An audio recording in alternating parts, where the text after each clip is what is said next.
नमस्कार. कधी विचार केलाय का की आपलं मन कठीण प्रसंगांना सामोरं जाण्यासाठी नकळतपणे काहीतरी युक्ती वापरत असतं? आज आपण याच इंटरेस्टिंग मानसिक संरक्षण यंत्रणांबद्दल जाणून घेणार आहोत. म्हणजे अशा स्ट्रॅटेजीज ज्या ताण आणि चिंतेपासून आपलं रक्षण करतात. बरं, कधी असा प्रश्न पडलाय का की आपल्याला आपल्याच समस्या नीट का समजत नाहीत किंवा आपण कधी-कधी नकळतपणे स्वतःलाच का फसवत असतो? ह्या प्रश्नाचं उत्तर खरं तर आपल्या मनातच दडलेलं आहे आणि तेच आपल्याला आत्मसंरक्षणाच्या या गुंतागुंतीच्या जगात घेऊन जातं. ओके. चला तर मग ह्या विषयात जरा खोलवर शिरूया.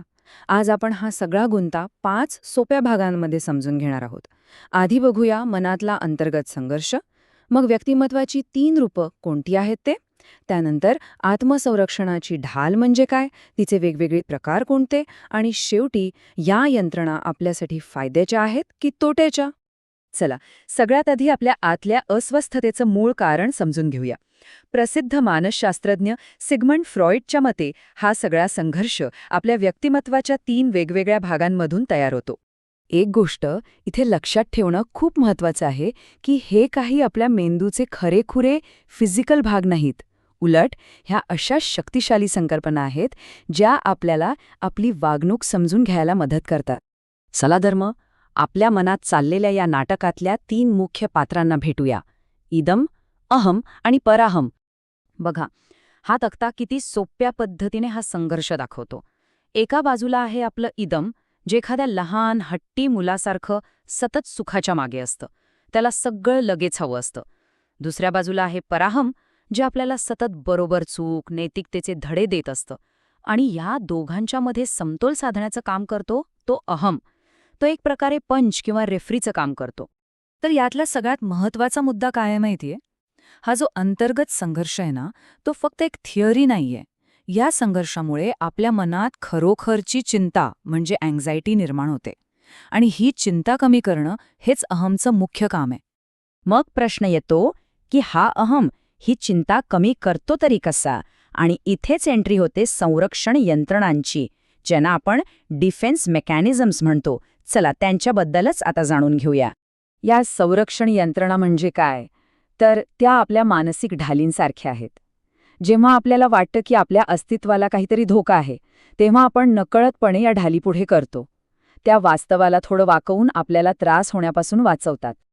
आता सगळ्यात इंटरेस्टिंग पार्ट, या यंत्रणा प्रत्यक्षात कशा काम करतात हे बघायला खूप मजा येते. चला तर काही सगळ्यात जास्त वापरल्या जाणाऱ्या यंत्रणा आणि त्यांची रोजच्या जगण्यातली उदाहरणं पाहूया. या यादीत बऱ्याच यंत्रणा आहेत. आपण यातल्या काही प्रमुख आणि जास्त महत्वाच्या यंत्रणा उदाहरणांसहित सविस्तरपणे बघूया. यातली पहिली आहे प्रक्षेपण. यात काय होतं तर आपण आपल्यातलेच नको असलेले विचार किंवा दोष सरळ दुसऱ्या व्यक्तीवर टाकून मोकळे होतो. यासाठी आपला मराठीत एक अगदी अचूक म्हण आहे, नाचता येईना अंगण वाकडे. हे प्रक्षेपणाचं उत्तम उदाहरण आहे. समजा एखादा विद्यार्थी परीक्षेत नापास झाला, तर तो स्वतःच्या अभ्यासाची कमतरता मान्य करण्याऐवजी शिक्षकांनीच नीट शिकवलं नाही असं म्हणून सगळा दोष त्यांच्यावर टाकतो. पुढची यंत्रणा आहे समर्थन किंवा रॅशनलायझेशन. ही म्हणजे एक प्रकारे आपल्या चुकीच्या वागण्याला योग्य ठरवण्यासाठी कारणं देण्याची कलाच आहे. याचं एक छान उदाहरण म्हणजे एखादा कर्मचारी ऑफिसला उशिरा येतो. आता तो आपली चूक मान्य करण्याऐवजी म्हणतो, अहो, ऑफिसचं घड्याळच मुळात फास्ट आहे. हे झालं समर्थन. यासाठीच चोराच्या उलट्या बोंबा ही म्हण वापरली जाते. विस्थापन किंवा डिस्प्लेसमेंट तेव्हा होतं जेव्हा आपण आपला राग किंवा भावना त्या व्यक्तीवर काढू शकत नाही जिच्यामुळे त्या निर्माण झाल्यात. मग आपण तो राग कुठल्या तरी दुसऱ्याच सुरक्षित व्यक्तीवर किंवा वस्तूवर काढतो. ह्यालाच आपल्याकडे म्हणतात वड्याचं तेल वांग्यावर काढणं. समजा ऑफिसमध्ये मॅनेजर कर्मचाऱ्यावर ओरडला. तो कर्मचारी मॅनेजरला तर काही बोलू शकत नाही. मग तो घरी जातो आणि आपल्या कुटुंबावर किंवा मुलांवर चिडचिड करतो. इथे राग एका सुरक्षित ठिकाणी विस्थापित झाला. आता एक जरा जास्त मॅच्युअर म्हणजे परिपक्व यंत्रणा बघूया. ती आहे उदात्तीकरण. ह्यात आपण आपल्या मनातल्या नकारात्मक किंवा अस्वीकार्य भावनांना एका सकारात्मक, विधायक आणि सामाजिकदृष्ट्या स्वीकारार्ह मार्गावर वळवतो. समजा एखाद्या व्यक्तीमध्ये खूप आक्रमकता आहे, तर ती व्यक्ती ती ऊर्जा मारामारीत वाया घालवण्याऐवजी एक यशस्वी खेळाडू किंवा सर्जन बनण्यासाठी वापरू शकते. यामुळे त्या ऊर्जेचा खूप चांगला विधायक वापर होतो. ही सर्वात आरोग्यदायी संरक्षण यंत्रणा मानली जाते. चला, तर मग आता मूळ प्रश्नाकडे येऊया. या संरक्षण यंत्रणा आपल्यासाठी चांगल्या आहेत की वाईट? खरं सांगायचं तर याचं उत्तर इतकं सोपं नाहीये. ही एक दुधारी तलवार आहे. चला, ह्याच्या दोन्ही बाजू समजून घेऊया.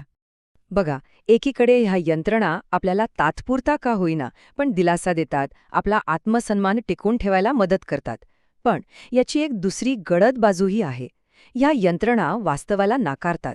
यामुळे काय होतं तर आपण मूळ समस्येपासून पळ काढतो आणि त्यामुळे आपली वैयक्तिक वाढच खुंटते. खरं तर मानसोपचार तज्ज्ञ जॉर्ज वॅलंट यांनी या संरक्षण यंत्रणांची परिपक्वतेनुसार एक श्रेणीच बनवली आहे.